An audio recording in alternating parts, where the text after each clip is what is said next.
Mes beaux-enfants ont dit, nous n'obéissons qu'à nos parents biologiques, alors j'ai tout annulé.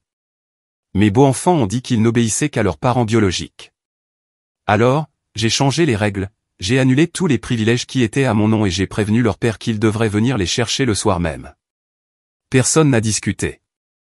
Je m'appelle Rodrigo, j'ai 38 ans et jusqu'à il y a 6 mois, je pensais avoir trouvé la famille parfaite. J'ai épousé Patricia il y a 3 ans, une femme qui semblait partager mes valeurs de respect et de responsabilité. Elle avait 2 enfants de son précédent mariage, Massia, 17 ans, et Camila, 15 ans. Dès le début, j'ai essayé d'être un bon beau-père. Je n'ai jamais prétendu remplacer leur père biologique, mais j'attendais un minimum de respect dans ma propre maison. La soirée où tout a explosé était un mardi ordinaire. J'étais rentré tôt du travail, fatigué après une longue journée sur le chantier. J'ai trouvé la maison sens dessus-dessous, des assiettes sales empilées dans l'évier, des sacs à dos jetés dans l'entrée, des serviettes mouillées sur le sol de la salle de bain. Rien de nouveau. Mais ce jour-là, quelque chose en moi était déjà à bout. Cela faisait des mois que je nettoyais derrière eux, que je payais leurs dépenses, que je finançais leurs caprices, pour ne recevoir en retour qu'indifférence et mépris. J'ai appelé Massia et Camila dans le salon. Ils sont descendus en traînant les pieds avec cette attitude exaspérée qu'ils avaient perfectionnée ces derniers mois. Massia n'a même pas pris la peine d'enlever ses écouteurs et Camila avait les yeux rivés sur son téléphone portable, l'iPhone dernier cri que j'avais acheté il y a à peine 2 mois. Nous devons parler des règles de cette maison, ai-je dit en gardant mon calme. Ce n'est pas la première fois que je vous demande de ranger vos affaires et de participer aux tâches ménagères. Votre mère travaille toute la journée. Moi aussi. Et vous êtes assez grand pour être responsable. Massia a laissé échapper un rire méprisant sans même me regarder. Et qu'est-ce que tu vas faire si on ne le fait pas? Nous punir? Son ton était moqueur, provocateur. Tu pourrais commencer par montrer un peu de respect, ai-je répondu, sentant la tension monter le long de ma colonne vertébrale. C'est alors que Camila a levé les yeux de son téléphone, avec ce regard plein de mépris qu'elle me lançait depuis des semaines. Tu n'es personne pour nous dire ce qu'on doit faire, Rodrigo. Nous n'obéissons qu'à nos parents biologiques. Tu n'es que le type qui a épousé notre mère. Les mots sont restés en suspens dans l'air, tranchant comme des couteaux. Massia a hoché la tête, soutenant sa sœur. Exactement. On n'a pas à t'écouter. Notre père nous a dit que nous n'avions pas à obéir à des étrangers qui vivent dans notre maison. Quelque chose s'est brisé en moi à ce moment-là. Ce n'était pas une rage explosive, mais quelque chose de plus froid, de plus calculé. Pendant 3 ans, j'avais investi du temps, de l'argent et des efforts dans ces enfants. Je leur avais payé des cours particuliers quand ils avaient raté des matières. J'avais financé leur sortie avec leurs amis. J'avais acheté leur téléphone, leurs ordinateurs portables, leurs jeux vidéo. J'avais emmené Camila à ses entraînements de volley-ball 3 fois par semaine. J'avais aidé Massia avec son projet de science qui avait fini par remporter le premier prix au salon de l'école. Et maintenant, il me traitait d'étranger. Je me suis levé du canapé, je suis allé dans mon bureau et j'ai sorti un dossier que j'avais préparé au cours des dernières semaines. Oui, des dernières semaines, parce que ce n'était pas la première fois qu'il me manquait de respect, c'était juste la goutte qui a fait déborder le vase. J'avais tout documenté, chaque dépense, chaque privilège, chaque chose qui était à mon nom. Je suis retourné dans le salon avec le dossier sous le bras et mon téléphone à la main. Massia et Camila étaient toujours là, me regardant maintenant avec une curiosité mêlée d'une pointe d'inquiétude. Vous avez raison, ai-je dit, ma voix parfaitement calme. Je ne suis pas votre père biologique. Par conséquent, je n'ai aucune obligation de maintenir les privilèges que j'ai financés. J'ai ouvert le dossier sur la table basse. Le forfait de données illimitées de vos téléphones, annulé. L'abonnement à la salle de sport, annulé. Les cours de volley-ball de Camila, annulés. Le cours de programmation de Massia, annulé. L'Internet au débit que j'utilise pour travailler de la maison, mais que vous consommez davantage, restreint à des horaires spécifiques. Camila a laissé tomber son téléphone. Quoi? Tu ne peux pas faire ça. Bien sûr que si, ai-je répondu en sortant mon téléphone. Tout est à mon nom. C'est moi qui paie tout. Et si vous ne devez obéir qu'à vos parents biologiques, alors seuls vos parents biologiques devraient payer pour vos privilèges. Massia s'est levée, son visage devenant rouge. Maman ne va pas permettre ça. Ta mère, ai-je dit en composant le numéro de Patricia, fais une double garde à l'hôpital pour aider à payer les dettes que votre père a laissées en partant. Des dettes que, soit dit en passant, j'aide à rembourser depuis 3 ans. L'appel est tombé directement sur la messagerie vocale. Patricia était en chirurgie, comme elle l'avait mentionné ce matin-là. Alors j'ai composé un autre numéro, un que j'avais gardé pour une occasion comme celle-ci. Germain, ai-je dit quand le père biologique des enfants a répondu, c'est Rodrigo, le mari de Patricia. J'ai besoin que tu viennes chercher tes enfants ce soir.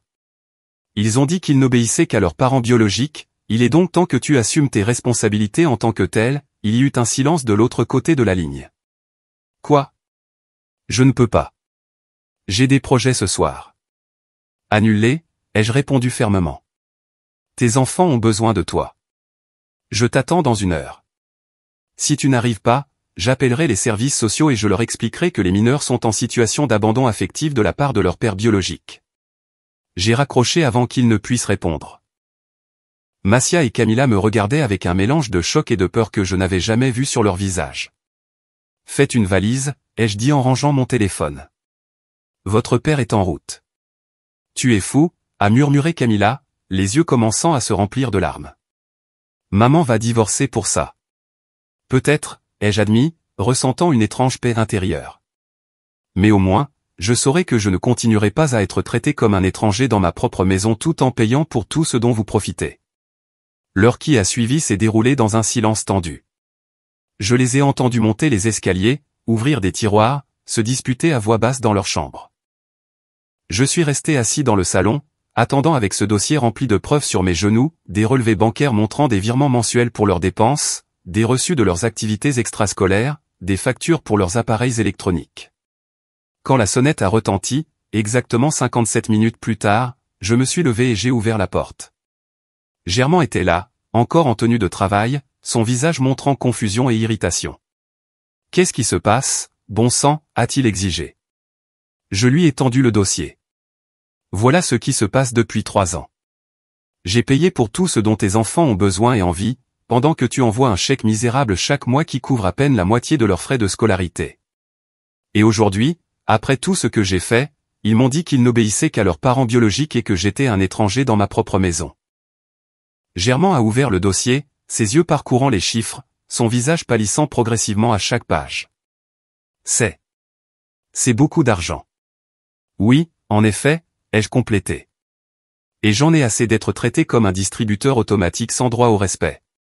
Alors voici ta chance d'être le père que tu te vantes tant d'être. Emmène-les avec toi. Massia et Camilla sont descendus, traînant leurs valises. Camilla avait les yeux rouges d'avoir pleuré. Massia gardait le regard fixé au sol. Pour la première fois depuis des mois, ils semblaient tous les deux avoir perdu cette arrogance qui les caractérisait. « Papa » a commencé Camilla d'une voix tremblante. « On ne peut pas partir comme ça. »« Qu'est-ce que maman va dire ?» Germain a regardé ses enfants, puis moi, puis à nouveau le dossier entre ses mains. « Patricia va. » Patricia, les jeux interrompus, rentrera à la maison dans 3 heures et trouvera une explication complète de ce qui s'est passé. Avec des copies de tous ces documents et un enregistrement de ce que ses enfants m'ont dit cet après-midi. J'ai sorti mon téléphone et j'ai lancé l'audio. Ma voix claire et calme demandant le respect, la réponse cruelle de Camilla, « Tu n'es personne pour nous dire ce qu'on doit faire, Rodrigo. Nous n'obéissons qu'à nos parents biologiques. » Les mots de Massia me traitant d'étranger. Le silence qui a suivi était absolu. Germain a fermé les yeux, a pris une profonde inspiration et a finalement hoché la tête. « On y va » a-t-il dit à ses enfants. « Prenez vos affaires. »« Non » a crié Camilla. « Je ne veux pas partir. »« Papa, dis quelque chose. » Mais Germain prenait déjà les valises, son visage affichant un mélange de honte et de résignation. « Vous avez dit que vous n'obéissiez qu'à moi. Alors, obéissez. À la voiture, maintenant. » Je les ai regardés franchir la porte, monter dans la vieille berline de Germain et s'éloigner dans la rue. J'ai fermé la porte, je me suis appuyé contre elle et, pour la première fois depuis des mois, j'ai senti que je pouvais respirer pleinement. Mon téléphone a vibré. Un message de Patricia, sortant de chirurgie. Tout va bien à la maison? J'ai regardé autour de ma maison, maintenant silencieuse, ordonnée, à nouveau mienne. Il faut qu'on parle quand tu rentreras, ai-je écrit. C'est important. Je ne savais pas ce qui m'attendait au retour de Patricia. Je ne savais pas si cela sauverait ou détruirait notre mariage. Mais ce que je savais, c'est que je ne me laisserais plus jamais traiter comme un citoyen de seconde zone dans ma propre vie, dans ma propre maison, avec mon propre argent. 3 ans de respect ignoré, 3 ans d'efforts méprisés, 3 ans à être appelé, le mari de maman, au lieu d'être considéré comme un membre de la famille. Tout cela s'était terminé par une simple phrase, nous n'obéissons qu'à nos parents biologiques. Eh bien, qu'ils leur obéissent, qu'ils les entretiennent, qu'ils les supportent. J'en avais fini d'être l'idiot qui payait pour sa propre maltraitance. Patricia est rentrée à la maison 2 heures plus tard, juste après 23 heures. Je l'ai entendue ouvrir la porte d'entrée, poser ses clés dans la petite coupelle en céramique que nous avions achetée ensemble lors de notre voyage à Oaxaca, et soupirer avec cette fatigue profonde qui ne vient qu'après une double garde à l'hôpital. J'étais assis dans le salon, toutes les lumières allumées, à l'attendre. « Rodrigo », dit-elle en me voyant, son visage montrant une inquiétude immédiate. « Ton message m'a fait peur. » « Que s'est-il passé ? Où sont les enfants ? » Je lui ai fait signe de s'asseoir. Elle a posé son sac sur le canapé mais est restée debout, ses yeux parcourant la maison trop silencieuse, trop bien rangée pour une soirée normale. « Où sont Massia et Camila ?» a-t-elle répété, sa voix montant légèrement. « Avec leur père », ai-je répondu calmement. Germain est venu les chercher il y a quelques heures. Le visage de Patricia est passé de la confusion à la panique en quelques secondes. Quoi ? Pourquoi ? Il s'est passé quelque chose ? Ils vont bien ? Je lui ai tendu mon téléphone avec l'enregistrement prêt à être joué. Écoute ça d'abord, on parlera après. Patricia a pris le téléphone avec des mains tremblantes et a appuyé sur play. J'ai vu son expression changer au fur et à mesure qu'elle écoutait, la demande de respect dans ma voix, les paroles cruelles de Camila, le soutien méprisant de Massia. Quand ce fut terminé, elle s'est laissée tomber sur le canapé, le téléphone glissant de ses doigts. Je n'arrive pas à croire que, a-t-elle commencé, mais sa voix s'est brisée. Il y a plus, ai-je dit en lui tendant le dossier. 3 ans de dépenses, tout ce que j'ai payé pour tes enfants. De l'iPhone de Camila au cours de programmation de Massia, de l'abonnement à la salle de sport aux uniformes scolaires. Germain envoie 650 € par mois, Patricia. 650 € qui couvrent à peine la moitié de leurs frais de scolarité. Tout le reste, c'est moi qui l'ai payé. Patricia a ouvert le dossier, ses yeux se déplaçant rapidement sur les chiffres. J'ai vu son visage pâlir de plus en plus à chaque page qu'elle tournait. Rodrigo, je ne savais pas que c'était autant. Je pensais. Tu pensais quoi, ai-je demandé, ma voix toujours calme mais avec un tranchant qu'elle n'avait jamais entendu auparavant. Tu pensais que c'était mon obligation de tout payer sans même attendre un minimum de respect en retour ? Ce n'est pas ça, dit-elle rapidement, laissant le dossier sur la table. C'est juste que les enfants traversent un âge difficile. Leur père les a abandonnés. Ils sont en colère contre le monde. Et moi, je suis la cible facile, ai-je terminé. Celui qui peut recevoir tout le mépris parce que je ne suis pas leur vrai père, mais celui qui paie toutes les factures parce que tu ne peux pas le faire seul avec ce que Germain envoie. Patricia s'est levée brusquement. C'est injuste. Je travaille 14 heures par jour pour contribuer à cette maison. Et moi aussi, ai-je répondu en me levant pour lui faire face. Mais à un moment donné au cours de ces 3 ans, cette maison a cessé d'être la nôtre pour devenir un endroit où je finance tout pendant que tes enfants me traitent comme un intrus. Sais-tu combien de fois ils m'ont appelé Rodrigo au lieu de papa ou au moins beau papa? Toutes les fois. Sais-tu combien de fois ils m'ont remercié pour quelque chose que je leur ai acheté? Jamais. Sais-tu combien de fois ils m'ont demandé la permission de sortir ou ont respecté une règle que j'ai établie? 0. Ils sont perdus, a insisté Patricia, et j'ai vu les larmes commencer à monter dans ses yeux. Leur père leur met des idées dans la tête chaque fois qu'il les voit. Il leur dit qu'ils n'ont pas à t'obéir, que je t'ai épousé pour l'argent, que... Et toi, que leur dis-tu, les jeux interrompus? Quand Germain leur remplit la tête de ses mensonges, est-ce que tu les corriges? Est-ce que tu leur dis de me respecter? Ou est-ce que tu laisses faire parce que c'est plus facile que de les affronter? Patricia est restée silencieuse, et ce silence fut plus révélateur que n'importe quelle réponse. C'est bien ce que je pensais, ai-je murmuré, sentant un poids s'installer dans ma poitrine. Tu as laissé faire, Patricia. Depuis tout ce temps. Ce n'est pas si simple, dit-elle, sa voix montrant maintenant aussi de la frustration. Ce sont mes enfants, Rodrigo. Je ne peux pas, simplement. Je ne te demande pas de choisir entre eux et moi, les jeux interrompus. Je te demande de leur apprendre le respect, de leur apprendre la gratitude, de leur apprendre que les actions ont des conséquences. Mais clairement, ce n'est pas ce qui s'est passé. Mon téléphone a vibré sur la table. Un message de Germain. Les enfants pleurent. Ils disent que Patricia va divorcer pour ça. C'est vrai? J'ai montré le message à Patricia. Elle l'a lu et une expression étrange a traversé son visage, quelque chose entre la douleur et la prise de conscience. Je ne vais pas divorcer pour avoir posé des limites, a-t-elle dit finalement, sa voix à peine un murmure. Mais je n'arrive pas non plus à croire que tu les aies envoyés chez leur père sans même m'en parler d'abord. Je t'en ai parlé 1000 fois, ai-je répondu, ma frustration commençant enfin à émerger. Chaque fois que je mentionnais leur comportement, tu me disais que c'était des adolescents qui faisaient leur crise. Chaque fois que je demandais ton soutien pour établir des règles, tu me disais que tu ne voulais pas créer plus de conflits. Chaque fois que je soulignais leur manque de respect, tu me disais de leur donner du temps. 3 ans, Patricia. Je leur ai donné 3 ans de temps, de patience, d'argent, d'effort. Et aujourd'hui, ils m'ont dit que j'étais un étranger dans ma propre maison. Patricia s'est de nouveau laissée tomber sur le canapé, se couvrant le visage avec les mains. Je ne sais pas quoi faire, sanglota-t-elle. Ce sont mes bébés, Rodrigo. Je sais qu'ils ne sont pas parfaits. Je sais qu'ils ont été difficiles, mais ce sont mes enfants. Je me suis assis à côté d'elle, en gardant un petit espace entre nous. Et je ne t'ai jamais demandé de choisir. Mais je ne peux pas continuer à vivre comme ça non plus. Je ne peux pas continuer à tout payer pendant qu'ils me traitent comme si je n'existais pas. Je ne peux pas continuer à être le seul à fixer des limites pendant que tu les sapes chaque fois que cela les met mal à l'aise. Alors, que veux-tu que je fasse, a-t-elle demandé, levant les yeux vers moi, les siens rougis. Que attends-tu de moi? Je veux que tu sois ma femme, ai-je dit simplement. Pas seulement la mère de tes enfants qui vit par hasard avec moi. Je veux que nous défendions ensemble les règles de cette maison. Je veux que, quand je leur achète quelque chose, tu leur apprennes à remercier. Je veux que, quand je fixe une limite, tu la soutiennes au lieu de les consoler après en leur disant de ne pas en tenir compte.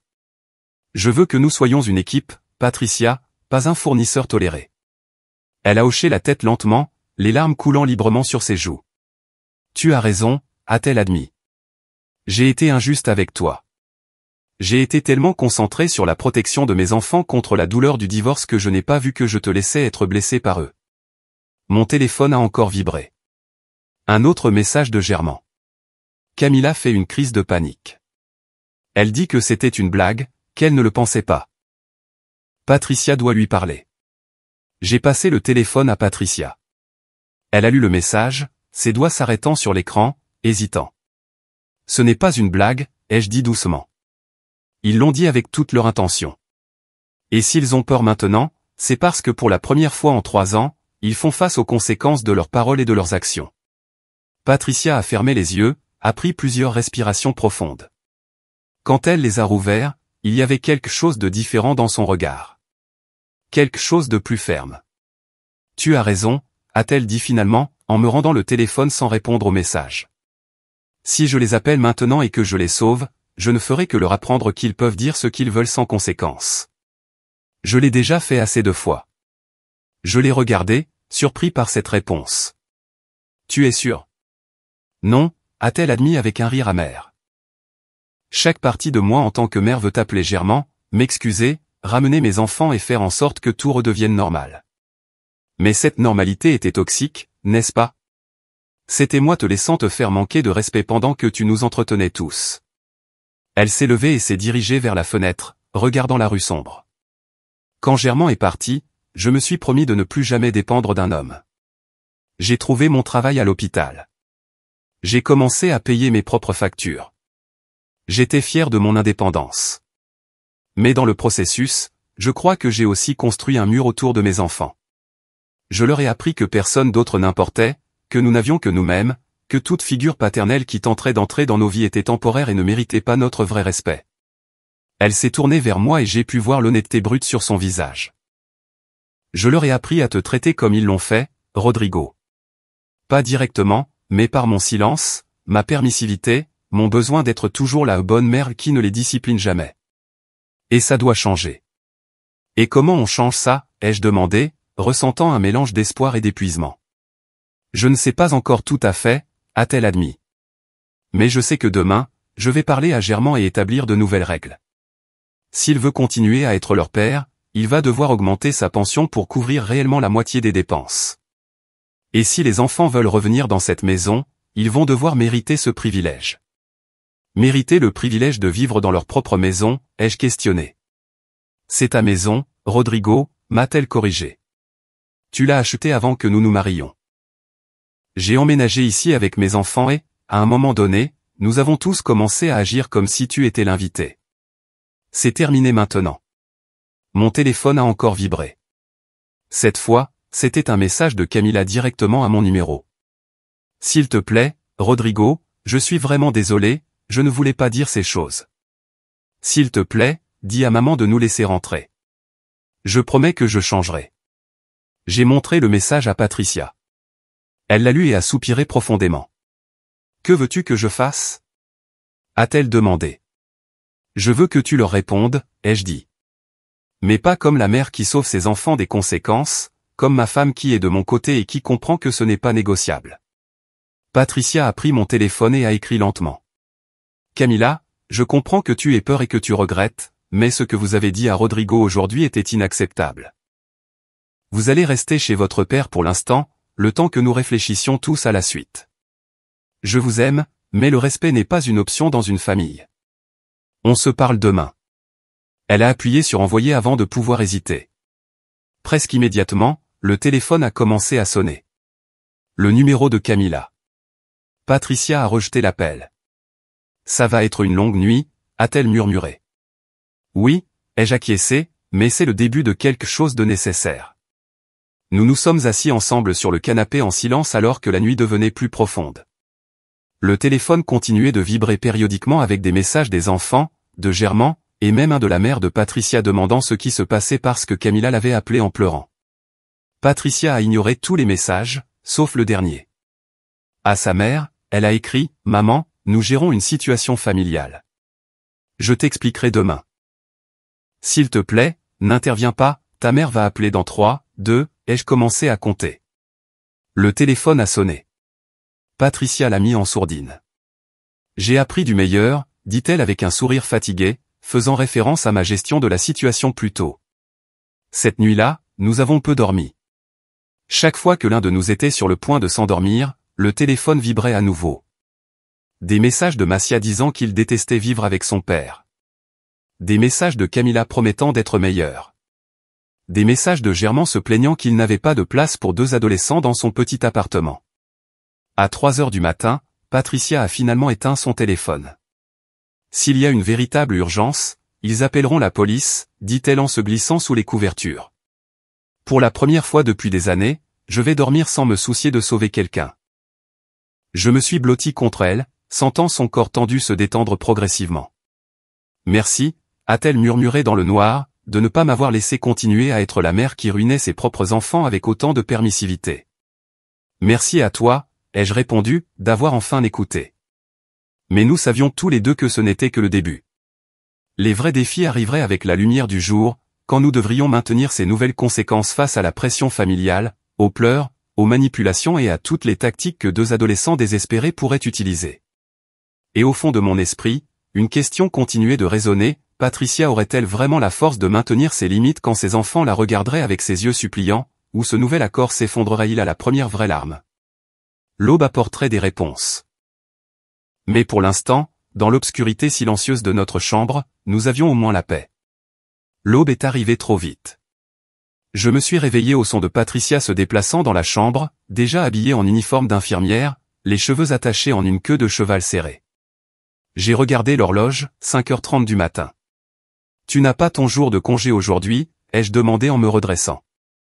Si, a-t-elle répondu en évitant mon regard tout en cherchant ses chaussures. Mais j'ai appelé hier soir et j'ai demandé à remplacer quelqu'un. J'ai besoin de rester occupé. Je me suis levé, lui barrant le chemin vers la porte. Patricia, tu ne peux pas fuir ça. Je ne fuis pas, a-t-elle protesté, mais ses yeux racontaient une autre histoire. J'ai juste besoin de temps pour tout digérer.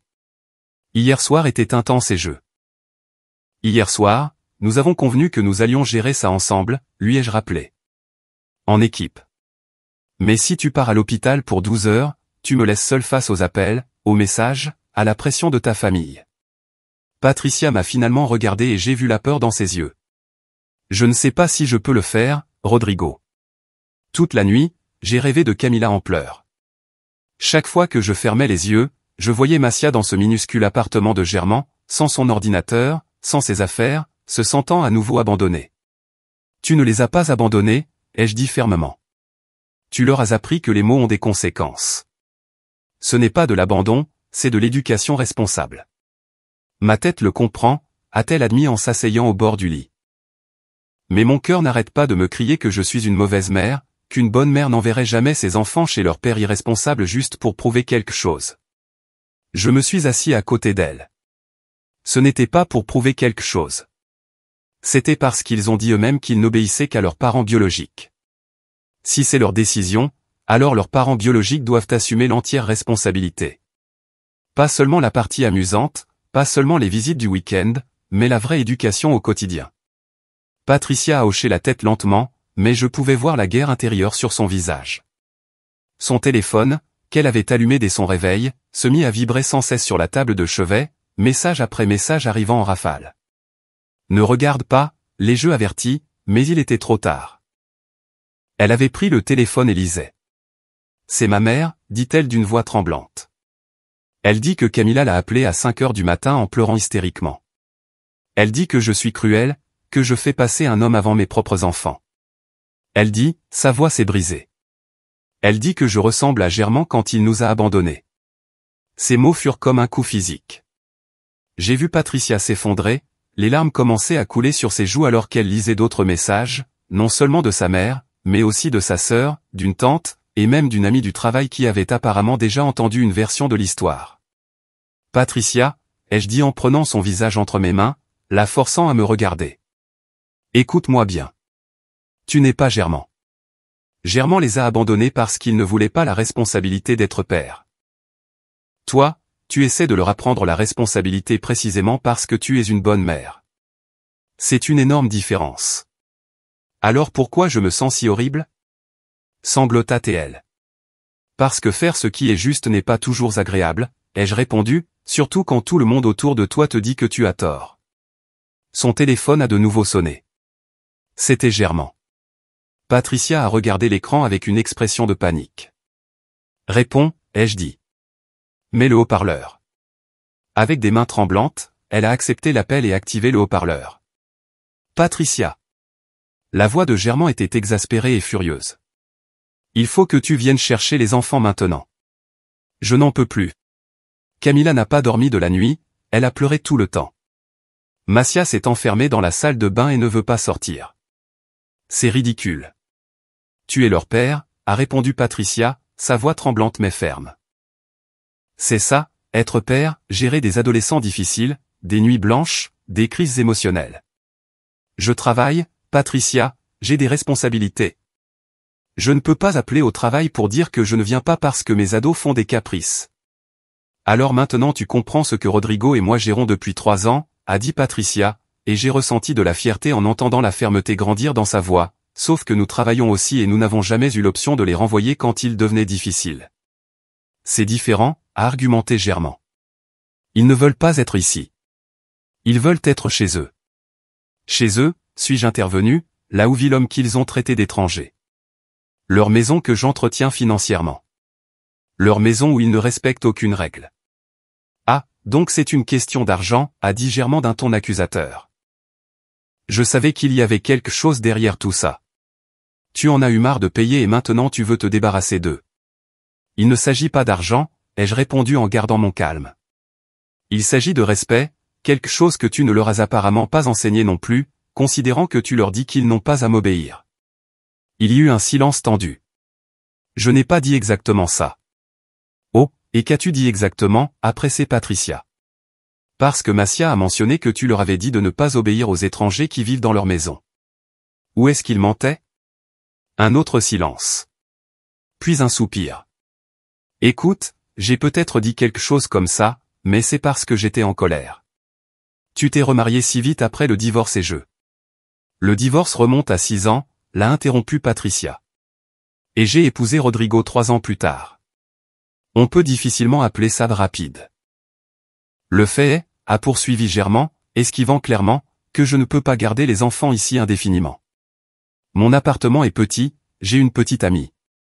On a des projets. Alors il est peut-être temps que tu revoies tes priorités, ai-je dit.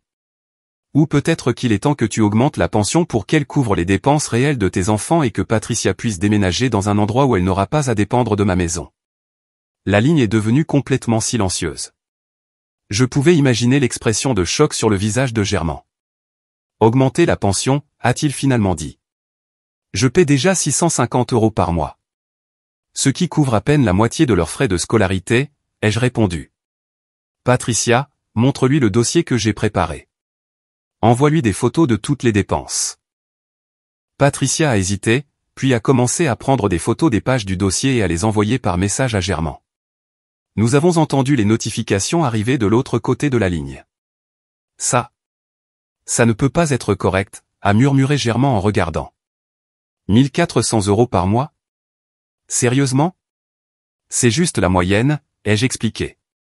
Certains mois, c'est plus, surtout quand il y a des activités scolaires, des événements spéciaux ou quand Camilla a besoin d'un nouvel équipement de volley.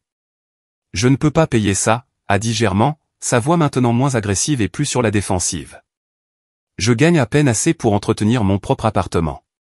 Et avoir une petite amie, et sortir les week-ends, et t'acheter cette nouvelle voiture l'année dernière, a terminé Patricia avec amertume. Je sais, Germain, j'ai vu tes réseaux sociaux. Je sais que tu as de l'argent pour ce que tu considères important. C'est différent. C'est ma vie personnelle. Tes enfants sont ta vie personnelle. L'a interrompu Patricia, se levant du lit avec une énergie que je ne lui avais pas vue la veille. Ils sont ta responsabilité. Pas seulement quand ça t'arrange, pas seulement sur les belles photos Instagram où tu apparais comme le père cool tout le temps. Je ne vais pas continuer à discuter de ça, a dit Germain, son ton devenant hostile. Soit tu viens chercher les enfants dans les 2 heures, soit je les dépose chez ta mère et je vais travailler. Dépose-les chez ma mère, a répondu Patricia, et j'ai vu ses mains cesser de trembler. Et quand ma mère t'appellera pour se plaindre, tu lui expliqueras pourquoi tu ne peux pas t'occuper de tes propres enfants. Moi, j'ai fini d'être ta roue de secours. Elle a raccroché avant que Germain ne puisse répondre. Le téléphone s'est immédiatement remis à sonner, mais Patricia l'a mis en sourdine. Je ne vais pas à l'hôpital, dit-elle en me regardant avec détermination. Je vais chez ma mère. Tu es sûre d'être prête pour ça, ai-je demandé. Non, a-t-elle admis. Mais je vais le faire quand même. 1 heure plus tard, nous étions en voiture, en route pour la maison de la mère de Patricia, à l'autre bout de la ville. Le trafic matinal était dense, nous laissant le temps de nous préparer mentalement à ce qui nous attendait. Ma mère a toujours pensé que j'étais trop faible, a dit Patricia soudainement, regardant par la fenêtre. Quand j'ai divorcé de Germain, elle m'a dit que c'était de ma faute, que je n'avais pas fait assez d'efforts dans le mariage. Quand j'ai commencé à sortir avec toi, elle a dit que j'étais égoïste d'introduire un étranger dans la vie de mes enfants. Quoi que je fasse, ce n'est jamais assez pour elle.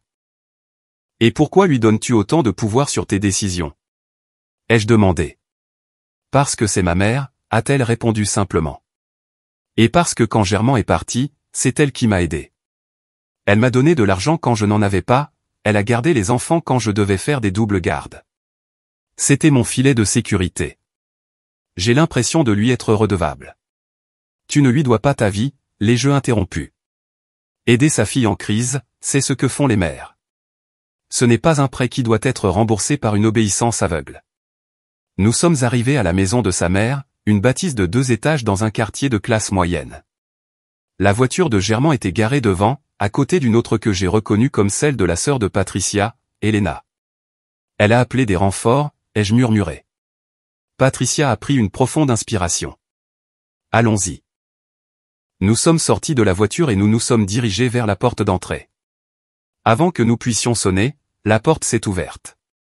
La mère de Patricia, Gabriela, une femme de 60 ans aux cheveux gris parfaitement coiffés et à l'expression désapprobatrice, nous a bloqué le passage. Patricia, dit-elle d'une voix froide, nous devons parler seuls. Ce que tu as à me dire, tu peux le dire devant Rodrigo, a répondu Patricia. Il est mon mari. Et ce sont tes enfants, a répliqué Gabriela, en désignant l'intérieur de la maison où l'on pouvait entendre les pleurs étouffés de Camila. Tes enfants qui sont anéantis parce que tu as décidé qu'un homme était plus important qu'eux. Cet homme, ai-je dit en gardant une voix calme, entretient financièrement ses enfants depuis 3 ans, alors que leur père biologique contribue à peine à une fraction de leurs dépenses. Gabriela m'a regardé avec dédain. L'argent n'est pas tout. L'amour d'une mère. L'amour d'une mère inclut aussi l'enseignement du respect et des conséquences, l'a interrompu Patricia, me surprenant par sa fermeté.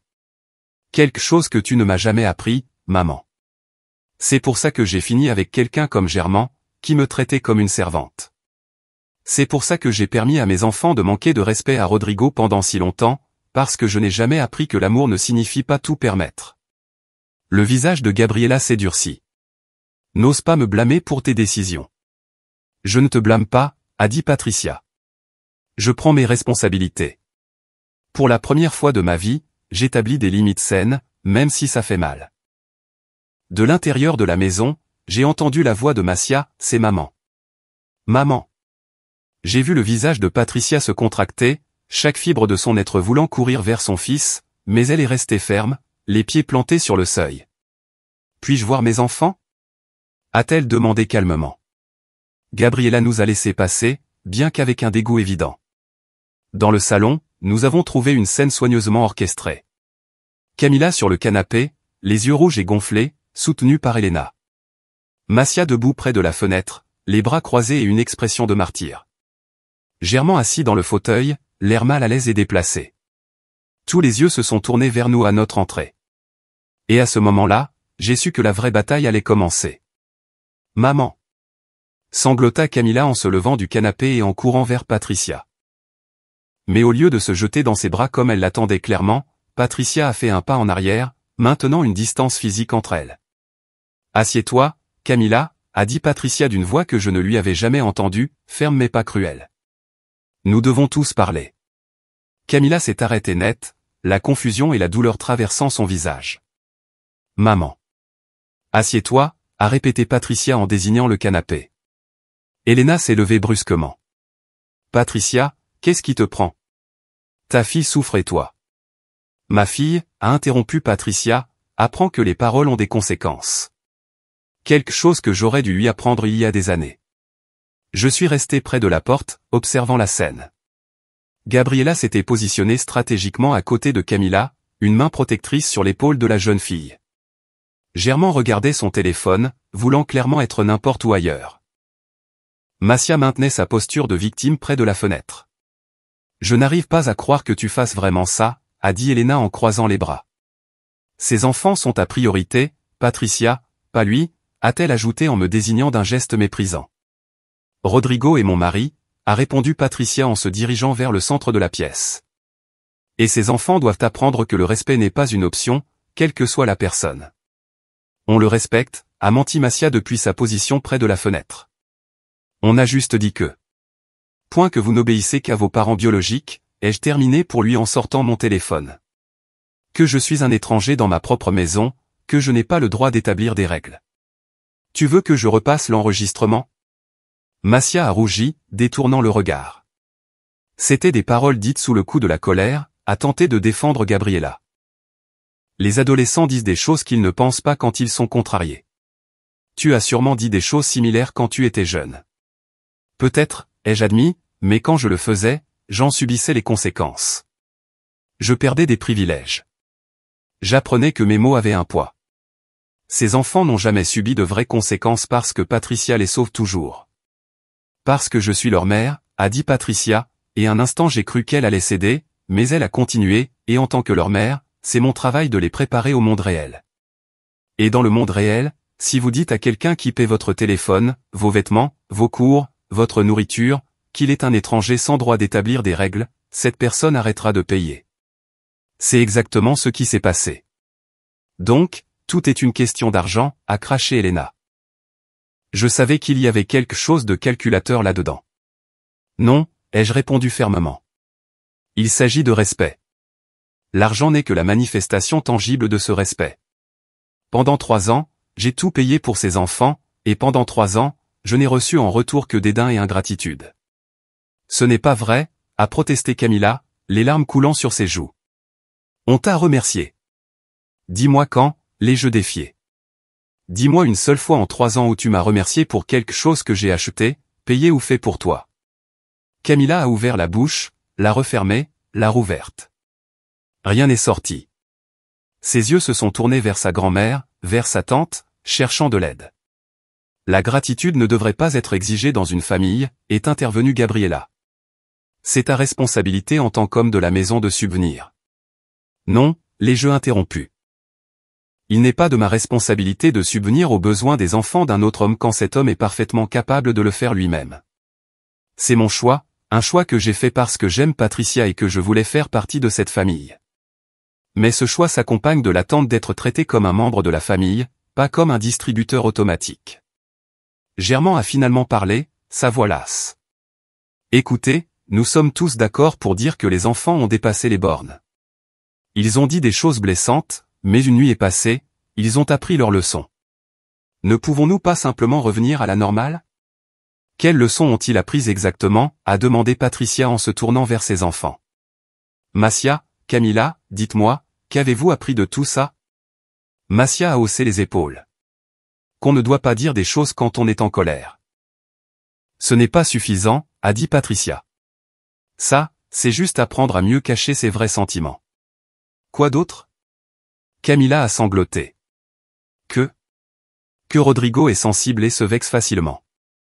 J'ai senti la rage commencer à bouillir en moi, mais Patricia a réagi la première. Non, a-t-elle dit d'une voix tranchante. Réessaie, Camilla, et cette fois, réfléchis vraiment à ce que tu as fait de mal.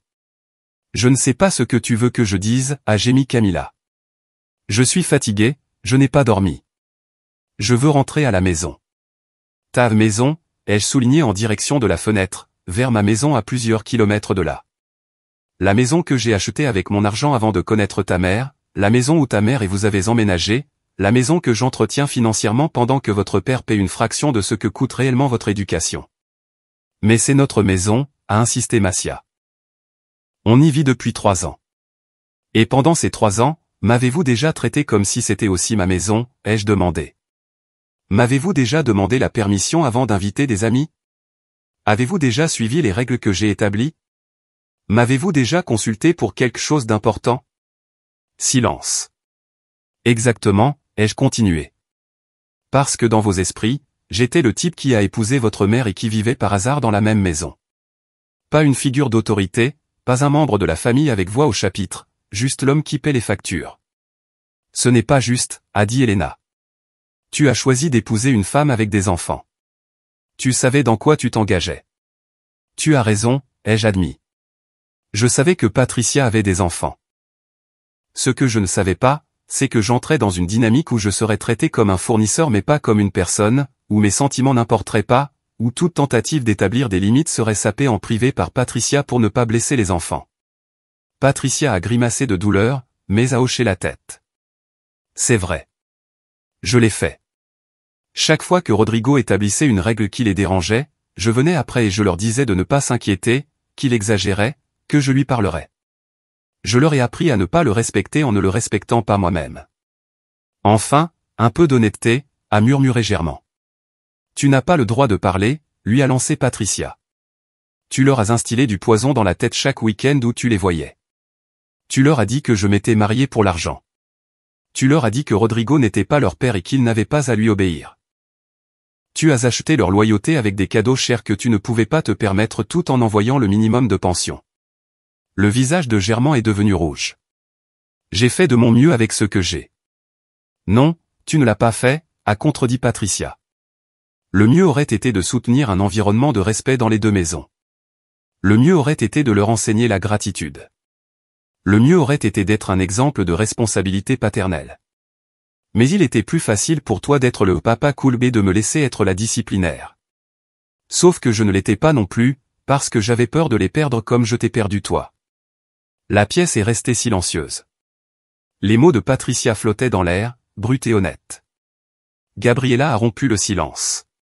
Patricia, je comprends que tu sois contrariée, mais envoyer tes enfants chez leur père irresponsable n'est pas la solution. Tu as raison, a dit Patricia, et j'ai vu Camila et Massia s'illuminer d'espoir. C'est pourquoi ils vont rester ici avec toi, maman.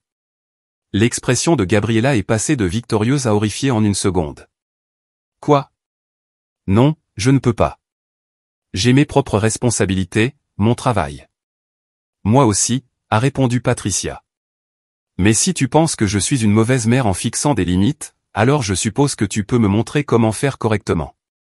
Massia et Camila resteront avec toi jusqu'à ce qu'ils soient prêts à revenir chez nous sous de nouvelles règles. Quelles nouvelles règles? A demandé Massia d'une voix tremblante. Patricia a sorti son téléphone et a commencé à lire une note qu'elle avait apparemment écrite pendant le trajet en voiture. Règle numéro 1, Rodrigo est traité avec le même respect que vous me traitez. Quand il établit une règle, cette règle est respectée. Quand il dit non, c'est non. Sans venir me voir en courant pour annuler sa décision. Règle numéro 2, tout le monde contribue aux tâches ménagères. Il y a une liste de responsabilités qui doit être respectée sans rappel ni drame. Règle numéro 3, les privilèges comme les téléphones, Internet, les activités extrascolaires sont exactement ça, des privilèges, pas des droits. Ils se méritent par un bon comportement et le respect, et se perdent quand ce comportement disparaît. Règle numéro 4, la gratitude n'est pas une option. Quand quelqu'un fait quelque chose pour vous, surtout quelque chose qui coûte de l'argent ou des efforts, on remercie sincèrement. Règle numéro 5, votre père paiera sa juste part. Germain augmentera la pension à 1 400 € par mois, ou vous passerez plus de temps à vivre avec lui pour qu'il expérimente le coût réel de votre éducation. 1 400 €. S'est exclamé Germain en se levant. C'est plus du double de ce que je paie maintenant. Je ne peux pas. Tu peux, l'a interrompu Patricia, et tu le feras. Ou je t'emmènerai au tribunal et je laisserai un juge décider combien tu dois payer en se basant sur les dépenses réelles documentées pendant 3 ans, et je te garantis que ce sera plus de 1 400 €. Germain a ouvert la bouche, l'a refermée et s'est laissé retomber dans le fauteuil. Ces règles sont ridicules, a dit Camila. C'est comme si on était à l'armée ou quelque chose comme ça. Ces règles, a corrigé Patricia, sont le minimum de ce qui est attendu dans une famille fonctionnelle. Le fait qu'elles te paraissent extrêmes en dit long sur la façon dont notre dynamique familiale a fonctionné jusqu'à présent. Tu ne peux pas nous laisser avec grand-mère, a protesté Massia. Elle travaille, elle ne peut pas nous garder. Vous avez 17 et 15 ans, ai-je répondu. Vous n'avez pas besoin que quelqu'un vous garde. Vous avez besoin d'un endroit pour dormir pendant que vous décidez si vous êtes prêt à accepter les nouvelles règles. Et si on n'accepte pas, a défié Massia, retrouvant un peu de son arrogance passée. Alors votre père assumera la garde complète, a dit Patricia sans hésiter. Et vous apprendrez par l'expérience directe combien d'efforts, d'argent et de patience sont réellement nécessaires pour élever 2 adolescents. Nous avons tous regardé Germain, qui s'est enfoncé davantage dans son fauteuil, marmonnant quelque chose d'inaudible. C'est de la folie, a dit Elena. Patricia, tu ne peux pas faire ça. Ce sont tes enfants. C'est précisément parce que ce sont mes enfants que je dois le faire, a répondu Patricia. J'ai passé 3 ans à les laisser devenir des personnes irrespectueuses, ingrates, avec un sentiment de droit non mérité. Si je continue sur cette voie, je vais élever des adultes que personne ne voudra embaucher, que personne ne voudra comme partenaire, que personne ne voudra dans sa vie. Ce serait le véritable échec en tant que mère. On n'est pas si mauvais que ça, a murmuré Camila, mais sa voix manquait de conviction. Vous n'êtes pas mauvais, ai-je acquiescé. Mais vous êtes en passe de le devenir si personne ne vous arrête. J'ai vu où mène ce chemin, des adultes qui croient que le monde leur doit tout, qui n'assument jamais la responsabilité de leurs actes, qui blâment tout le monde sauf eux-mêmes quand les choses tournent mal. Je me suis approché et me suis agenouillé devant Camila, la regardant dans les yeux. Je t'ai vu jouer au volley. Tu es talentueuse, travailleuse, dévouée. Mais tout ce potentiel sera gaspillé si tu n'apprends pas que le respect et la gratitude sont aussi importants que le talent. Aucun entraîneur universitaire ne voudra d'une joueuse qui ne respecte pas l'autorité. Aucun employeur n'embauchera quelqu'un qui croit que remercier est facultatif. Je me suis tourné vers Massia. Et toi, tu es brillant avec les ordinateurs. Ce projet de science qui a gagné le premier prix, tu l'as fait presque sans aide. Mais aucune entreprise de technologie ne voudra d'un programmeur qui ne peut pas travailler en équipe, qui ne respecte pas ses collègues, qui croit que les règles ne s'appliquent pas à lui. Je me suis levé, faisant face à toute la pièce. Ce n'est pas une vengeance, ce n'est pas de la cruauté. C'est la dernière chance de corriger le tir avant qu'il ne soit trop tard. Le silence qui a suivi était différent du précédent. Il n'était pas tendu ou défiant, mais contemplatif. Finalement, Camilla a parlé d'une petite voix. Combien de temps devons-nous rester chez grand-mère? Jusqu'à ce que vous soyez prêt à accepter les règles, a répondu Patricia. Un jour, une semaine, un mois. Ça dépend de vous. Et si on accepte les règles mais qu'on change d'avis après, a demandé Massia. Alors vous revenez ici, a dit simplement Patricia. Et le cycle continue jusqu'à ce que vous décidiez enfin de grandir. Gabriella s'est approchée de Patricia, son visage un mélange d'émotions. Je n'aurais jamais cru voir le jour où tu deviendrais si dure. Je ne suis pas dure, maman, a répondu Patricia. Je suis enfin la mère que j'aurais dû être depuis le début. La mère qui fixe des limites. La mère qui dit non. La mère qui enseigne les conséquences. La mère que tu ne m'as jamais appris à être. Ce fut le coup de grâce. Gabriella a reculé comme si elle avait été giflée. Patricia a pris ma main. On s'en va. Les enfants ont nos numéros s'ils ont besoin de parler. Mais nous n'allons pas les sauver. Pas cette fois. Nous nous sommes dirigés vers la porte, laissant derrière nous une salle remplie de visages stupéfaits. Au moment de sortir, j'ai entendu la voix de Camilla. Rodrigo. Je suis désolé. Vraiment. Je me suis arrêté. Je me suis retourné.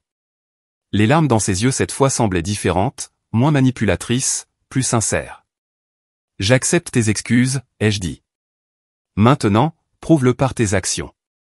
Et nous sommes sortis, laissant le chaos derrière nous. Les 3 jours suivants furent les plus silencieux que notre maison ait connus depuis des années.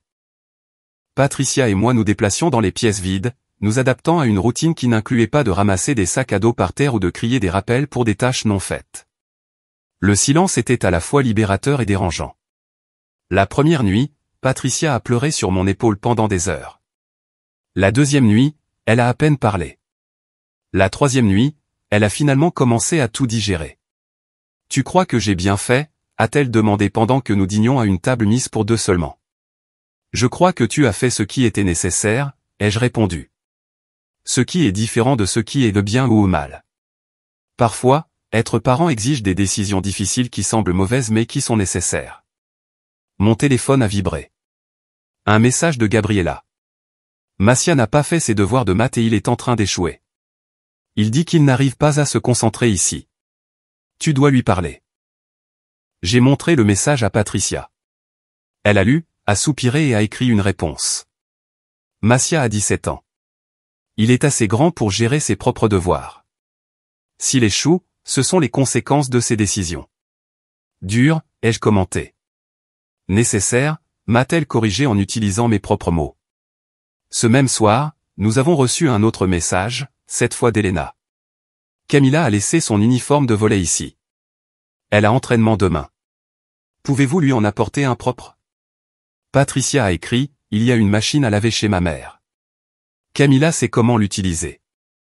Vendredi matin, 4 jours après le départ des enfants, Germain m'a appelé directement sur mon téléphone personnel. Il faut qu'on parle, a-t-il dit sans saluer. En personne. Juste nous deux. Nous avons convenu de nous retrouver dans un café près de mon travail pendant ma pause déjeuner. Quand je suis arrivé, Germain était déjà là, avec une tasse de café à moitié vide et une expression que je n'avais jamais vue auparavant, l'humilité. Merci d'être venu, a-t-il dit quand je me suis assis. De quoi veux-tu parler, ai-je demandé sans détour. De mes enfants, a-t-il répondu. Et du mauvais père que j'ai été. Je n'ai pas répondu, attendant qu'il continue. J'ai passé les 3 derniers jours à vraiment réfléchir, a-t-il dit en remuant son café sans le boire. Depuis que Patricia et moi avons divorcé, j'ai vécu comme si j'étais à nouveau célibataire. Je sors avec des amis, j'ai une petite amie, j'ai acheté cette nouvelle voiture. Et chaque mois, quand j'envoie ces 650 €, j'ai l'impression de faire mon devoir. 650 € qui couvrent à peine leurs livres et leurs uniformes scolaires, ai-je souligné. Je sais, a-t-il admis. J'ai examiné tout le dossier que tu as préparé, chaque reçu, chaque facture. Et tu as raison. J'ai vécu ma meilleure vie pendant que tu payais pour l'éducation de mes enfants. Et que comptes-tu faire à ce sujet, ai-je demandé. Je vais augmenter la pension, a-t-il dit. Pas à 1400 € comme Patricia l'exigeait, mais à 1100 €. C'est le maximum que je puisse faire sans devoir déménager dans un appartement moins cher. Peut-être devrais-tu déménager dans un appartement moins cher, ai-je dit sans ménagement. Tes enfants devraient être ta priorité, pas ton confort. Germain s'est tendu, mais a hoché la tête. Tu as raison. Je vais y réfléchir. C'est tout, ai-je demandé. Tu es venu jusqu'ici juste pour me dire que tu vas payer plus d'argent? Non, a-t-il dit, me regardant enfin dans les yeux. Je suis venu m'excuser pour tout ce que j'ai dit à Massia et Camilla sur toi. Pour avoir sapé ton autorité, pour les avoir fait te voir comme un intrus au lieu de quelqu'un qui se soucie vraiment d'eux. Cette excuse m'a pris par surprise. Pourquoi ce changement d'avis? Parce que j'ai passé 2 jours avec mes enfants dans mon petit appartement, a-t-il dit avec un rire amer. 2 jours de plaintes constantes, de disputes entre frères et sœurs, de drames d'adolescents. Et j'ai réalisé que tu gérais ça depuis 3 ans pendant que je profitais de mes week-ends de père divorcé et amusant. Il s'est penché en avant. La 2e nuit où ils étaient avec moi, Camilla a fait une crise parce qu'elle n'avait pas son après-shampoing spécial. Pas n'importe lequel, celui à 28 € qu'elle utilise apparemment. Elle a commencé à pleurer, à crier que ses cheveux allaient être ruinés, et je ne savais pas quoi faire. Je ne savais même pas qu'elle utilisait un après-shampoing spécial. Moi, si, ai-je dit. Je l'achète tous les mois. Je sais aussi que Massia préfère les serviettes bleues parce qu'il dit que les blanches ont l'air sales trop vite. Je sais que Camilla doit manger quelque chose avec des protéines 30 minutes avant ses entraînements de volley, sinon elle a des crampes. Je sais que Massia étudie mieux avec de la musique instrumentale en fond. Germain me fixait. Tu connais mieux mes enfants que moi. Parce que je vis avec eux, ai-je dit. Parce que je suis présent dans leur vie quotidienne, pas seulement dans les moments amusants. Je sais, a-t-il admis, et je les ai empoisonnés contre toi parce que j'avais peur que tu deviennes plus important pour eux que moi, qu'ils te voient comme leur vrai père et m'oublient. Je n'ai jamais essayé de te remplacer, ai-je dit. Je voulais juste faire partie de leur vie, une figure de soutien, quelqu'un en qui ils pouvaient avoir confiance. Et j'ai transformé ça en une compétition qui n'existait pas, a-t-il soupiré. Je suis un idiot. Je ne l'ai pas contredit. Alors, qu'est-ce qu'on fait maintenant, a-t-il demandé. Maintenant, ai-je dit, tu commences à être le père dont tes enfants ont besoin, pas l'ami que tu veux être. Tu leur dis qu'ils ont intérêt à me respecter. Tu leur dis que les règles chez moi sont justes. Tu leur dis que quand ils reviendront et ils finiront par le faire, ils devront être différents. Et s'ils ne reviennent pas, a-t-il demandé d'une petite voix. Alors tu t'adaptes, ai-je répondu, parce que pour la première fois en 6 ans, tu vas découvrir ce que signifie être père à plein temps. Germain a hoché la tête lentement. Patricia a de la chance de t'avoir trouvé. J'ai de la chance de l'avoir trouvée, ai-je corrigé. Quand elle a finalement décidé d'être ma partenaire au lieu de simplement la mère de ses enfants qui vivaient dans ma maison. Nous nous sommes quittés avec une poignée de main maladroite mais sincère. En retournant à mon bureau, mon téléphone a vibré. Un message de Patricia. Camilla vient d'appeler. Elle a demandé si elle pouvait venir à la maison ce week-end. Je lui ai dit que seulement si elle était prête à suivre les règles. Elle a dit qu'elle y réfléchirait. Qu'est-ce que tu en penses, ai-je répondu par écrit. Peur, a-t-elle écrit. Espoir. Les deux. Moi aussi, ai-je écrit. Cette nuit-là, Patricia et moi nous sommes assis ensemble sur le canapé, chose que nous avions rarement faite ces dernières années, car il y avait toujours un drame d'adolescent à gérer. Et s'ils reviennent et que rien ne change, a demandé Patricia, sa tête reposant sur mon épaule. Alors nous appliquons les conséquences que nous avons annoncées, ai-je répondu. Pas de sauvetage, pas de seconde chance immédiate. Et s'ils ne reviennent pas, a-t-elle murmuré. Alors nous apprenons à vivre avec cette décision, ai-je dit. Et nous saurons que nous avons fait tout notre possible pour leur enseigner les leçons qu'ils devaient apprendre. Samedi matin, exactement une semaine après que tout a explosé, la sonnette a retenti. Patricia et moi nous sommes regardés. Elle s'est levée lentement et est allée à la porte. Là, se tenaient Massia et Camilla avec leurs valises, l'air fatigué et plus petit que dans mon souvenir. On veut parler, a dit Massia. Patricia ne les a pas laissés entrer immédiatement. De quoi? Des règles, a dit Camilla. Et de nous excuser pour de vrai. Patricia s'est écartée, les laissant entrer. Ils ont traîné leurs valises jusqu'au salon où j'attendais. Nous nous sommes tous assis. Le silence était lourd entre nous. Nous d'abord, a dit Massia en prenant une profonde inspiration. Rodrigo, nous te devons de vraies excuses. Pas seulement parce que maman nous y a forcés ou parce que nous voulons rentrer. De vraies excuses, parce que nous avons enfin compris ce que nous avons fait de mal. On a passé une semaine chez grand-mère, a poursuivi Camilla, les yeux rouges mais sans larmes. Et on a dû faire notre propre nourriture, laver nos propres vêtements, aller à l'école à pied parce que grand-mère ne pouvait pas nous emmener. Et on a réalisé tout ce que tu faisais et qu'on ne voyait jamais. Grand-mère nous a fait faire une liste, a dit Massia en sortant un papier plié de sa poche. De tout ce que tu dépensais pour nous chaque mois. Pas seulement les chiffres qu'on avait déjà vus, mais les petites choses. Comme le fait que tu achètes les céréales que j'aime, même si tu ne les aimes pas. Comme le fait qu'il y a toujours des serviettes propres dans la salle de bain parce que tu les laves tous les 3 jours. Comme le fait qu'on ne manque jamais de shampoing ou de dentifrice. Et elle nous a fait faire un exercice, a ajouté Camilla. On devait écrire chaque chose que tu fais pour nous en une journée normale. Ça nous a pris 3 pages juste pour une journée. Elle m'a montré son cahier. En effet, 3 pages remplies d'une écriture serrée détaillant tout, de la préparation du petit déjeuner à la coupure d'internet après l'heure des devoirs. On a aussi parlé à papa, a dit Massia. Vraiment parlé, pas juste son sermon habituel. On lui a demandé pourquoi il te détestait tant et il a admis qu'il ne te détestait pas. Il était jaloux. Jaloux que tu sois un meilleur père pour nous qu'il ne l'a jamais été. Il nous a dit qu'il te devait des excuses, a continué Camilla. Et que nous aussi. Qu'il nous avait mis de mauvaises idées en tête parce que ça lui faisait mal de voir que tu étais là tous les jours quand lui ne pouvait pas l'être. Patricia a discrètement essuyé une larme. Alors nous voulons nous excuser, ont-ils dit tous les deux à l'unisson. Vraiment. Pas pour les mots spécifiques que nous avons dit ce jour-là, mais pour 3 ans de manque de respect. Pour t'avoir traité comme si tu étais invisible, sauf quand nous avions besoin de quelque chose. Pour n'avoir jamais remercié. Pour ne t'avoir jamais inclus. Pour t'avoir fait sentir comme un étranger dans ta propre maison. Et nous voulons que tu saches, a ajouté Massia, que si tu nous laisses revenir, nous serons différents. Pas parfaits, parce que nous sommes des adolescents et nous allons probablement faire des bêtises parfois, mais différents. Meilleurs. On a lu les règles que maman nous a envoyées, a dit Camilla, et nous sommes d'accord avec toutes. Même celle sur le fait de remercier, même si ça semble forcé au début.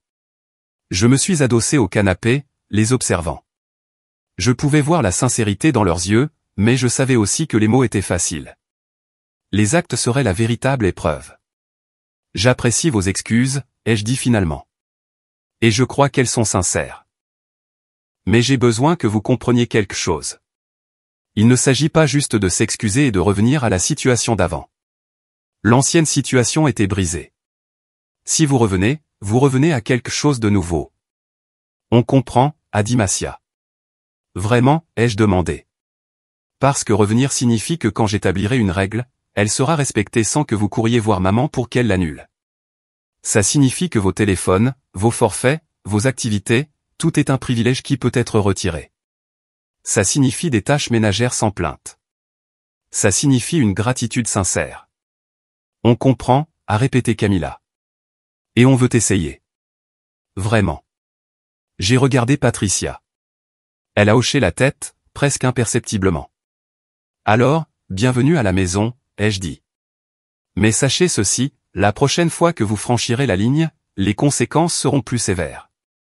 C'était votre avertissement. Il n'y en aura pas d'autre. Camilla s'est levée et, pour la première fois en 3 ans, m'a serré dans ses bras. Merci, Rodrigo, de ne pas avoir renoncé à nous. Massia a suivi. Une étreinte rapide mais sincère. Et merci de prendre soin de maman et de nous, même quand on ne le méritait pas, alors qu'ils montaient leurs valises dans leur chambre, Patricia s'est blottie contre moi. Tu crois que ça va marcher, a-t-elle murmuré. Je ne sais pas, ai-je admis. Mais au moins, maintenant, nous avons une vraie chance. Et pour la première fois depuis des années, j'ai senti que nous étions vraiment une famille. Imparfaite, encore en guérison, mais finalement honnête. 3 mois plus tard, notre maison avait trouvé un nouveau rythme. Ce n'était pas parfait, mais c'était réel, honnête et construit sur des bases de respect mutuel, plutôt que sur une obligation forcée ou un ressentiment silencieux. La première semaine après le retour de Massia et Camilla, c'était comme marcher sur des œufs. Nous étions tous excessivement polis, trop prudents. Camilla disait « merci » après chaque repas avec une formalité qui frisait le comique. Massia demandait la permission pour des choses qui n'en nécessitaient même pas. Mais progressivement, la rigidité s'est estompée. La gratitude a commencé à sonner plus naturelle. Les règles sont devenues une routine plutôt que des impositions. Et le plus important, nous avons commencé à avoir de vraies conversations. Un dimanche après-midi, alors que je préparais un barbecue dans le jardin, Massia est sortie et est restée debout près du grill, regardant les braises. « Je peux te demander quelque chose ?» a-t-il dit finalement. « Bien sûr. »« Pourquoi n'as-tu pas renoncé à nous ? Je veux dire, on a été horrible avec toi pendant des années. La plupart des types auraient quitté maman ou au moins posé un ultimatum bien avant. » J'ai retourné la viande, réfléchissant à ma réponse. « Parce que j'aimais ta mère. Et parce que vous faisiez partie d'elle. Je ne pouvais pas l'aimer sans au moins essayer de construire quelque chose avec vous. Mais il est arrivé un point où tu as posé un ultimatum, a-t-il souligné. Oui, ai-je admis, parce que j'ai finalement compris que permettre qu'on me manque de respect n'aidait personne. Ça ne m'aidait pas moi, évidemment, mais ça ne vous aidait pas non plus. Je vous préparais à échouer dans la vraie vie. Massia a hoché la tête lentement. Grand-mère nous a fait parler à sa voisine, Madame Herrera. Elle a un fils qui n'a jamais appris les limites ni les conséquences. Maintenant, il a 32 ans, il vit dans le sous-sol de sa mère et ne peut pas garder un emploi parce qu'il pense que tous les patrons sont injustes avec lui. Je ne voulais pas que ce soit votre avenir, ai-je dit. Ni celui de Camilla. Merci, a-t-il dit simplement. Puis, après une pause, je peux apprendre à faire ça. Le barbecue. Je lui ai appris. Et ce faisant, j'ai réalisé que c'était la première fois en 3 ans que Massia me demandait de lui apprendre quelque chose, qu'il avait volontairement recherché ma compagnie. Avec Camilla, le tournant est arrivé 2 semaines plus tard. Elle avait un tournoi de volley important et Patricia devait travailler. Camilla a supposé que je n'irais pas, je peux t'emmener, ai-je offert en l'entendant se plaindre au téléphone avec une amie. Elle est restée silencieuse après avoir raccroché. Vraiment ? Bien sûr. Ça commence à quelle heure ? À 9 heures. Mais c'est à l'autre bout de la ville et ça dure toute la journée. Tu n'es pas obligé. Je veux y aller, les jeux interrompus. Si tu veux que j'y aille. J'ai vu les émotions traverser son visage, la surprise, le doute, et finalement quelque chose qui ressemblait à de l'espoir. Oui. J'aimerais bien. Ce samedi-là, j'ai passé 7 heures sur des gradins inconfortables à regarder Camilla et son équipe jouer. Je l'ai observée réceptionner, attaquer, célébrer des points. Entre les matchs, elle est venue en courant vers les gradins. « Tu as vu ce smash ?» a-t-elle demandé, les yeux brillants. « Il était parfait », ai-je répondu. Le timing était impeccable. Elle n'est pas repartie tout de suite comme je m'y attendais. Elle est restée là, buvant de l'eau, puis a dit « Merci d'être venu ». Ça compte beaucoup. Son équipe a gagné le tournoi et quand on lui a remis sa médaille, elle m'a cherché dans la foule et m'a fait un signe de la main. Quelque chose de si simple, mais qui signifiait que j'avais de l'importance, que ma présence était appréciée. Ce soir-là, au dîner de célébration, Camilla a publié une photo sur ses réseaux sociaux, elle avec sa médaille, moi à ses côtés, souriant. La légende disait, championne avec le meilleur soutien. Merci, Rodrigo, d'être toujours là. Patricia a vu la publication et ses yeux se sont remplis de larmes. Elle ne t'avait jamais mentionné sur les réseaux sociaux avant. Je sais, ai-je dit, sentant une étrange chaleur dans ma poitrine. Le véritable changement dans notre dynamique familiale est survenu lorsque nous avons affronté notre premier vrai conflit sous les nouvelles règles. Massia a raté un examen de chimie parce qu'il avait joué aux jeux vidéo au lieu d'étudier. Il faut que tu m'aides à convaincre le prof de me donner des points supplémentaires, a-t-il dit à Patricia un soir. Pourquoi as-tu raté, a demandé Patricia. L'examen était injuste. Il y avait des questions sur des chapitres qu'on n'a même pas vus en classe. As-tu étudié, ai-je demandé. Massia m'a lancé un regard défensif qui l'a rapidement adouci. Pas autant que j'aurais dû, mais ça ne veut pas dire que l'examen était juste. Le professeur a envoyé un email il y a 2 semaines, est intervenue Patricia en montrant son téléphone, disant exactement quel chapitre serait à l'examen, y compris ceux que vous n'aviez pas vus en classe. L'as-tu lu? Le silence de Massia fut sa réponse. Donc tu as raté parce que tu ne t'es pas préparé correctement, ai-je dit. Pas parce que l'examen était injuste. Tout le monde a raté, a argumenté Massia. Demande à n'importe qui. Le prof est connu pour faire des examens impossibles. Tout le monde a raté, a demandé Patricia en ouvrant le portail des notes en ligne. Parce que je vois ici que 12 élèves ont eu un A et 15 un B. C'est plus de la moitié de la classe qui a réussi. Le visage de Massia est devenu rouge. Bon, oui, mais... Il n'y a pas de mais, ai-je dit fermement. Tu as raté parce que tu n'as pas étudié et maintenant tu essaies de manipuler la situation pour éviter les conséquences. Je ne manipule pas, a-t-il protesté, mais sa voix manquait de conviction. Si, tu le fais, a dit Patricia. Et l'ancienne moi aurait appelé le professeur, aurait fait un drame, aurait réussi à te faire obtenir des points supplémentaires que tu n'as pas mérités. Mais ce n'est plus l'accord maintenant. Alors quoi? Vous me laissez juste échouer? A demandé Massia avec incrédulité. Non, ai-je répondu. Nous te laissons faire face aux conséquences naturelles de tes décisions. Tu vas parler à ton professeur toi-même. Tu vas lui demander du travail supplémentaire pour rattraper des points. Et s'il dit non, tu l'accepteras et tu t'assureras d'étudier pour le prochain examen. C'est injuste. C'est la vie réelle, a dit Patricia. Dans le monde réel, quand tu ne remplis pas tes responsabilités, tu ne peux pas appeler ta mère pour qu'elle arrange les choses. Massia nous a regardés tous les deux, attendant clairement que l'un de nous cède. Quand aucun ne l'a fait, il a laissé échapper un soupir frustré. Bien. Je parlerai au professeur. Mais s'il te dit non, alors tu étudieras plus pour le prochain, ai-je terminé. Et tu apprendras la leçon. Massia est montée dans sa chambre en tapant des pieds. Patricia m'a regardé avec inquiétude. On a bien fait? Oui, ai-je dit avec certitude. Pour la première fois, oui. Le lendemain, Massia a parlé à son professeur. Le professeur lui a offert du travail supplémentaire, un projet de recherche qui valait jusqu'à 10 points. Massia l'a fait. Il a récupéré la moitié des points perdus et a validé la matière avec un C. Mais plus important que la note, ce fut ce qu'il a dit en recevant son bulletin. J'ai appris quelque chose, a-t-il admis pendant le dîner. Que si je veux de bons résultats, je dois faire le travail. Personne ne le fera pour moi. Exactement, ai-je dit. Bienvenue à l'âge adulte. Les mois suivants ont apporté d'autres défis. Camilla a voulu aller à un camp de volley-ball qui coûtait 750 €. Autrefois, j'aurais payé automatiquement. Cette fois, Patricia et moi lui avons dit que nous paierions la moitié si elle économisait l'autre moitié. Comment suis-je censé économiser 375 €, a-t-elle protesté. En trouvant un petit boulot, ai-je suggéré.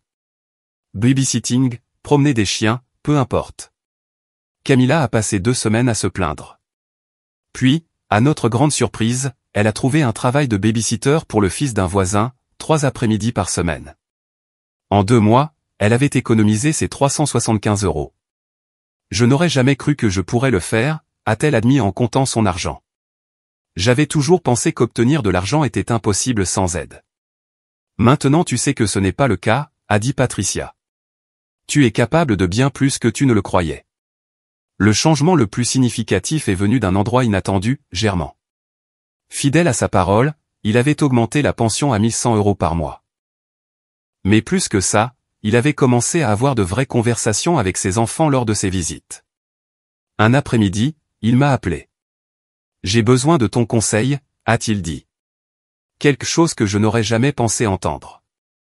Massia veut aller dans une université qui a un bon programme d'informatique, mais c'est dans un autre état.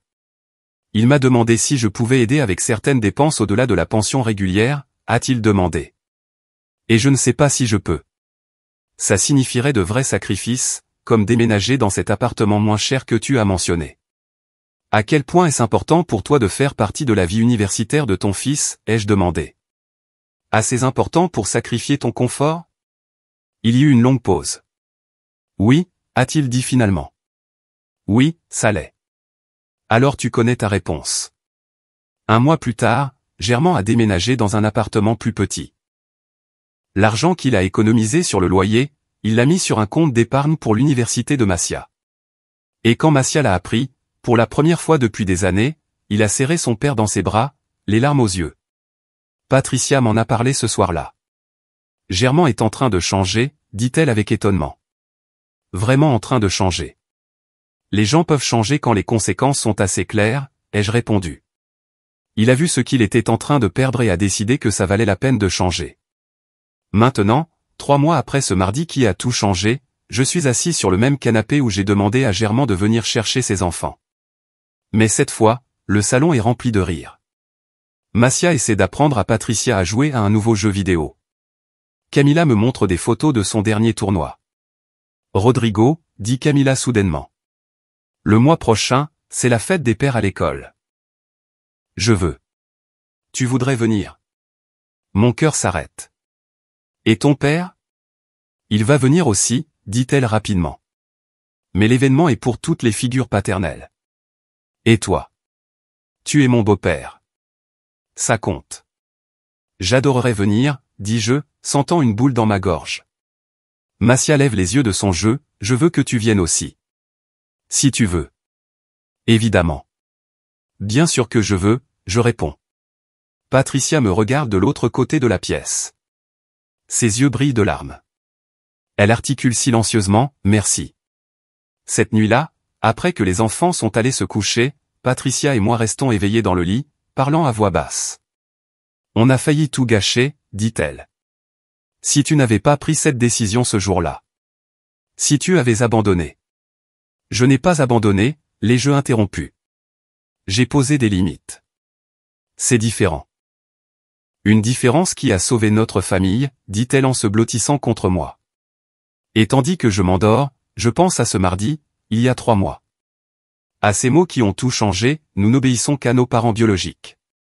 Il s'est avéré que ces mots, si blessants sur le moment, ont été exactement le catalyseur dont nous avions besoin. Ils ont été la bombe qui a détruit une dynamique toxique et nous a forcés à construire quelque chose de nouveau, de meilleur, de réel. Était-ce facile? Non. Était-ce douloureux? Absolument. Est-ce que ça en valait la peine? Chaque seconde difficile. Parce que maintenant, quand Camilla gagne un match et cherche mon visage dans la foule, je sais qu'elle me voit. Quand Massia a besoin de conseils en programmation et vient dans mon bureau, je sais qu'il me fait confiance. Quand Patricia prend des décisions parentales difficiles, je sais que nous sommes une équipe. Et quand les enfants m'appellent, Rodrigo, au lieu de « Papa », ça ne fait plus mal. Parce que finalement, le titre importe moins que le respect qui se cache derrière. Nous sommes une famille imparfaite, une famille qui a failli se détruire, une famille qui a dû réapprendre à fonctionner. Mais nous sommes une famille réelle, honnête et construite sur des bases qui peuvent enfin nous soutenir tous. Et ça, après tout, c'est plus que ce que n'importe lequel d'entre nous pensait possible il y a seulement 3 mois. Avez-vous déjà senti que votre gentillesse était confondue avec de la faiblesse? Avez-vous dû établir des limites difficiles avec des personnes que vous aimez? Faites-moi savoir ce que vous en pensez dans les commentaires. Si cette histoire a résonné en vous, n'oubliez pas de laisser un like et de vous abonner à la chaîne. Merci pour votre soutien et de m'avoir accompagné jusqu'à la fin.